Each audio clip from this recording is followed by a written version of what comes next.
Welcome to Yachting International Radio. You're with Corinne Rayson, the owner of The Crew Coach, on your mental health. Last week I did an interview with Rich, and we spoke about the issues with substance abuse within our industry. This week, I want to talk about the stigma associated with mental health issues and the difficulties around reaching out for support and connecting with people who understand our industry. We work in a very niche industry, and I hear from a lot of clients the difficulties around connecting with people who understand yachting and the work that it entails. For a lot of people, it appears that yachting is very glamorous and there are a lot of benefits and we are living the high life. But this is not necessarily the case. And when people don't understand, it can feel even more isolating and compounds the existing mental health issues that exist. So I'm going to be interviewing Rich on these topics that I've just raised and looking forward to sharing it with you. It's definitely that's a real thing. You know, there's stigma on shore around mental health, but there's even more stigma if you tell someone that you were on a motor yacht, you know, a big shiny motor yacht earning six figures and you were unwell mentally. They're just like, well, you really are crazy, you know? If you got unwell in that situation and then you're trying to explain how busy it is and the pressure and the travel, and they don't get it. They just don't get it. Yeah. And that goes back to having an understanding. And that's what the prisoners used to tell me too. They're like, have you ever done drugs? What would you know? You don't understand, you know? So it's, I can understand, I can have empathy, but to really identify what that would be like, to be realistic and honest, like I can't to a certain extent. I don't know what it's like to suffer from an addiction because I haven't been there, but I've got all the theory and knowledge of what that may be like and how to, and then also how to provide the strategies. Like I'm just here to provide support in managing it because that's what I'm trained in, but to identify exactly with that situation, no. And that's where you're in the perfect position in yachting to have, you know, to kind of understand what everybody's going through. And I know I also got sick on board, and I might have mentioned it to you last time, but I was in Portofino and it was 100% psychological, and the doctor, no one could speak English, so it was so hard to tell them what the issue was. And then I was just given medication that wasn't actually getting to the root cause of the issue. And it's just very, very hard for crew in terms of who do you go to. And this and mental, like it can be one event and it can affect you for the rest of your life. This is definitely, without a doubt, and it can be seemingly a simple event, like you said, a case of bullying. Somebody says something to someone, or you know, it's because I think it's such a high pressure cooker environment. You know, it's just tough. But I think captains, I don't know how you would ever get kind of through to captains, but obviously captains is one of the most lonely positions on the boat.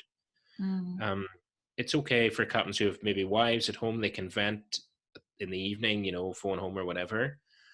But I know for sure captains need support, definitely. But would they ever admit that?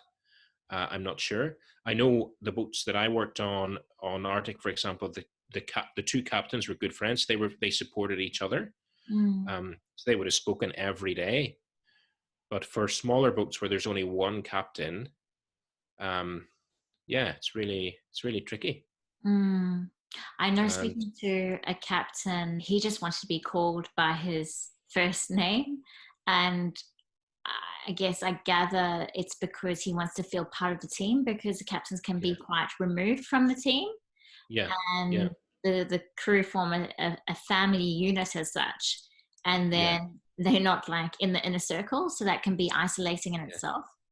And it's tricky, that, because you can try to be part of the team, but will you ever be part of the team, or does the team really want you to be there? You know, the crew don't really want the captain there when they're out on Saturday night. You know, it's nice to go out for one or two drinks, but they don't want the captain there at like 2 a.m, because that's just more kind of claustrophobic again. You know, So it's tricky kind of finding that balance. But yeah, captains can be very lonely for that True. reason, And it's like, especially if they've come up through the ranks and they're, you know, they're still maybe nostalgic about the times that they had with crew in their younger days in the industry, yeah, and they're maybe still trying to recreate that. But that can be quite cringeworthy as well. I'm sure you maybe experienced that, captains who are out till 2 or 3 in the morning with the crew, trying to be part of the crew, but it's a bit like, you know, go home kind of thing. yeah. But I hear what you're saying, because at the same time, as human, we're social beings, and we need to feel that we're belonging to a community, and also Yeah. to have that, say, more intimate relationships, not obviously sexual, but just more Yeah. personal. Yeah. And if you don't have that, you're more susceptible to getting a mental health issue. Definitely. Yeah. And it's not so bad for, you know, captains that are tied to the dock in the south of France or whatever, because there's quite a good community ashore of other captains or whatever. But if you're on a smaller vessel that's going remote areas or travels a bit, it's a very lonely place to be. But again, they don't want to show their weakness. They wouldn't contact the management company and say, look, I need a coach or a counselor, Yeah. you know, yet. And I wonder if the yacht management companies could be more supportive in financing that, and saying, look, we'll pay for 10 sessions a year and just use it when you need to.